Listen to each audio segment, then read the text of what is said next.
ಕಳೆದ ಸೋಮವಾರ ಬೆಳಗ್ಗೆ ಮನೆಯಿಂದ ಕೆಲಸಕ್ಕೆ ತೆರಳಿ ನಾಪತ್ತೆಯಾಗಿದ್ದ ಕೊಣಾಜಿಯ ಯುವಕನೋರ್ವನ ಶವ ಕೊಳೆತ ಸ್ಥಿತಿಯಲ್ಲಿ ಸೋಮೇಶ್ವರದ ಕೆರೆಯಲ್ಲಿ ಪತ್ತೆಯಾಗಿದೆ. ಪತ್ನಿಯಿಂದ ವಿಚ್ಛೇದನಗೊಂಡ ಖಿನ್ನತೆಯಲ್ಲಿ ಯುವಕ ಆತ್ಮಹತ್ಯೆಗೈದಿರಬಹುದು ಅಂತ ಶಂಕಿಸಲಾಗಿದೆ. ಉಳ್ಳಾಲ ತಾಲೂಕಿನ ಕೊಣಾಜಿಯ ಮುಚ್ಚಲಕೋಡಿಯ ನಿವಾಸಿ 32 ವರ್ಷ ಪ್ರಾಯದ ವಿವೇಕ್ ಶೆಟ್ಟಿಗಾರ್ ಮೃತ ಯುವಕನಾಗಿದ್ದಾನೆ. ಮಂಗಳೂರಿನ ಕದ್ರಿಯ ಖಾಸಗಿ ಸಂಸ್ಥೆಯಲ್ಲಿ ಉದ್ಯೋಗದಲ್ಲಿದ್ದ ವಿವೇಕ್ ಸೋಮವಾರ ಬೆಳಗ್ಗೆ ಮನೆಯಿಂದ ಕೆಲಸಕ್ಕೆ ಅಂತ ತೆರಳಿದ್ರು. ಅಂದು ರಾತ್ರಿ 9 ಗಂಟೆಯ ಸುಮಾರಿಗೆ ತಾಯಿಗೆ ಫೋನ್ ಮಾಡಿ ದೇವಸ್ಥಾನಕ್ಕೆ ತೆರಳುವುದಾಗಿ ತಿಳಿಸಿದ್ರು. ಮಧ್ಯರಾತ್ರಿ 12 ಗಂಟೆಯಾದರೂ ಮಗ ಮನೆಗೆ ವಾಪಸ್ ಬರದೇ ಇದ್ದ ಕಾರಣ ತಾಯಿ ಫೋನ್ ಮಾಡಿದ್ದು ವಿವೇಕ್ ಕರೆಯನ್ನ ಸ್ವೀಕರಿಸಿರಲಿಲ್ಲ.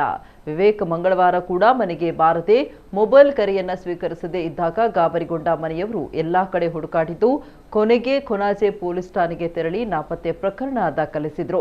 ವಿವೇಕ್ ಅವರ ದ್ವಿಚಕ್ರ ವಾಹನದ ಜೊತೆ ಪಾದರಕ್ಷೆಗಳು ಮಂಗಳವಾರ ಬೆಳಗ್ಗೆ ಸೋಮೇಶ್ವರ ಕಡಲ ಕಿನಾರೆಯಲ್ಲಿ ಪತ್ತೆಯಾಗಿದ್ವು. ಮೃತ ವಿವೇಕ್ ವಿವಾಹಿತನಾಗಿದ್ದು ಪತ್ನಿ ಆತನಿಂದ ವಿಚ್ಛೇದನ ಪಡೆದು ಕೆಲ ದಿನಗಳ ಹಿಂದೆಯಷ್ಟೇ ಬೇರೆ ಮದುವೆಯಾಗಿದ್ರಂತೆ. ಇದೇ ವಿಚಾರದಲ್ಲಿ ವಿವೇಕ್ ಖಿನ್ನತೆಗೊಳಗಾಗಿ ಆತ್ಮಹತ್ಯೆಗೈದಿರಬಹುದು ಅಂತ ಶಂಕಿಸಲಾಗಿದೆ. ಮೃತ ವಿವೇಕ್ ತಂದೆ ತಾಯಿ ಮತ್ತು ಏಕೈಕ ಸಹೋದರಿಯನ್ನ ಅಗಲಿದ್ದಾರೆ.